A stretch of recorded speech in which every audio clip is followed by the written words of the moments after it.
తెలంగాణలో ఎమ్మెల్సీ ఎన్నికలు political heat పెంచుతున్నాయి. 2 ఉపాధ్యాయ ఎమ్మెల్సీ సీట్లతో పాటు ఓ గ్రాడ్యుయేట్ స్థానానికి జరగనున్న ఎలక్షన్ను బీజేపీ ప్రతిష్టాత్మకంగా తీసుకుంది.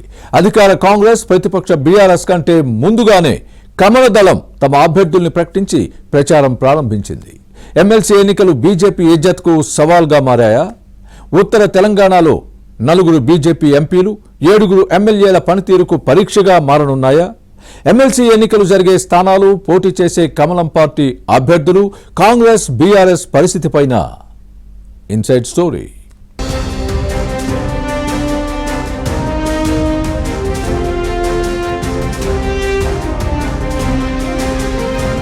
తెలంగాణలో ఎమ్మెల్సీ ఎన్నికల వేడి రాజుకుంటోంది. 3 స్థానాలకు ఎలక్షన్ జరగనుంది. ఉత్తర తెలంగాణ పట్టభద్రుల స్థానంతో పాటు ఉపాధ్యాయ ఎమ్మెల్సీ సీటుకు ఎన్నిక నిర్వహిస్తారు.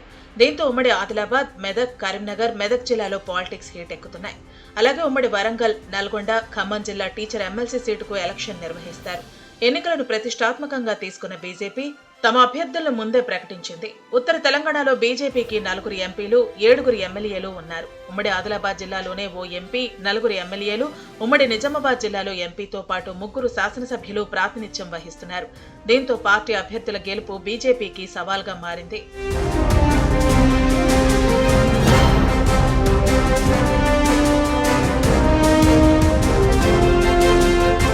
అభ్యర్థుల ఎంపికపై కసరత్తు చేసిన బీజేపీ చివరికి పట్టభద్రుల ఎమ్మెల్సీ స్థానానికి బీజేపీ సీనియర్ నేత అంజిరెడ్డి అభ్యర్థిత్వాన్ని ఖరారు చేసింది.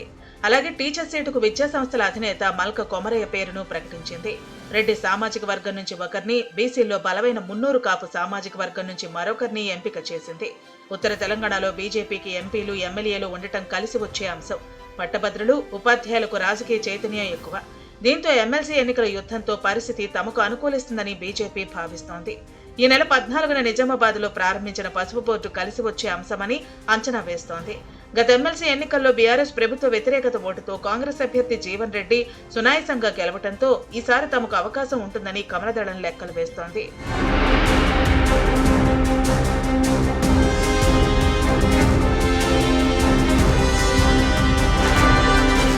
కేంద్ర మంత్రి బండి సంజయ్ కుమార్ కరీంనగర్ నుంచి లోక్సభకు ప్రాతినిధ్యం వహిస్తున్నారు. ఆదిలాబాద్ నుంచి గొడం నగేష్, నిజామాబాద్ లో ధర్మపురి అరవింద్, మెదక్ నుంచి రఘునందన్ రావు ఎంపీగా ఉన్నారు.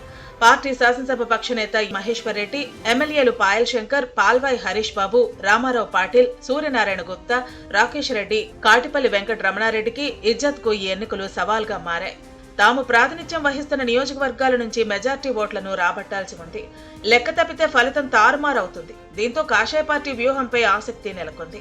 పార్టీ జిల్లాల వారీగా సమావేశాలు నిర్వహిస్తోంది. బీజేపీ అనుబంధ సంస్థలు ఏబీవీపీ, బీజేవైఎం, బీజేఎంఎంతో పాటు ఆర్ఎస్ఎస్, సంఘ్ పరివార్ సంస్థల నేతలతోనూ భేటీ అవుతోంది. వారి ఆలోచనలు కూడా పరిగణలోకి తీసుకుని వ్యూహాత్మకంగా అడుగులు వేస్తోంది. అనుకూల అంశాలతో వార్ వన్ సైడ్ గా ఉండాలన్నదే బీజేపీ భావన. ఎమ్మెల్సీ ఎలక్షన్స్ లో అనుకూల ఫలితం రాకపోతే ఆ తర్వాత జరిగే స్థానిక ఎన్నికలపైన ప్రభావం పడుతుంది. దీంతో గెలుపు కోసం కమలదళం శ్రమిస్తోంది.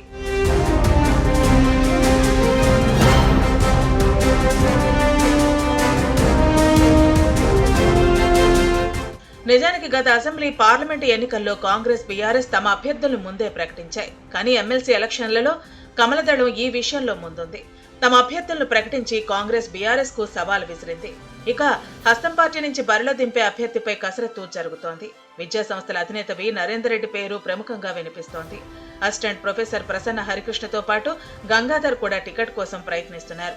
మరోవైపు బీఆర్ఎస్ అధిష్టానం వ్యూహం ఏంటనేది పార్టీ కేడర్తో పాటు లీడర్లకు అంతుపట్టడం లేదు.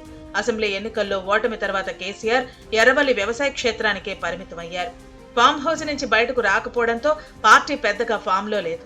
గులాబీ నేతలను వ్యవసాయ క్షేత్రానికి పిలిపించుకుని కాంగ్రెస్ ప్రభుత్వ విధానాలపై చర్చించడం మినహా పెద్దగా పాలిటిక్స్ చేసింది లేదు.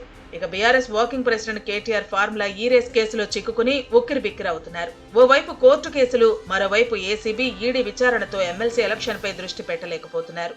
కారు పార్టీ ట్రబుల్ షూటర్ గా ముద్రపడిన హరీష్ రావు కూడా ఎన్నికపై ఇంకా దృష్టి కేంద్రీకరించలేదు. గులాబీ పార్టీ పరిస్థితి ఏంటో ఎవరికీ అంతుపట్టడం లేదు. అసలు పోటీలో ఉంటామో లేదో కూడా తెలియకపోవటం పార్టీ వర్గాలను మరింత ఆందోళనకు గురి చేస్తోంది. అసెంబ్లీ ఎన్నికల్లో అధికారం కోల్పోయింది. పార్లమెంట్ ఎలక్షన్స్ లో ఒక్క సీటు రాలేదు. దీంతో ఎమ్మెల్సీ ఎన్నికల్లో కాంగ్రెస్ బీఆర్ఎస్ కు పోటీ ఇవ్వగలమా అనే డౌట్ పార్టీ నేతలకు లేకపోలేదు. మొత్తానికి తెలంగాణలో ఎమ్మెల్సీ ఎన్నికలు పొలిటికల్ గా హీట్ పుట్టిస్తున్నాయి.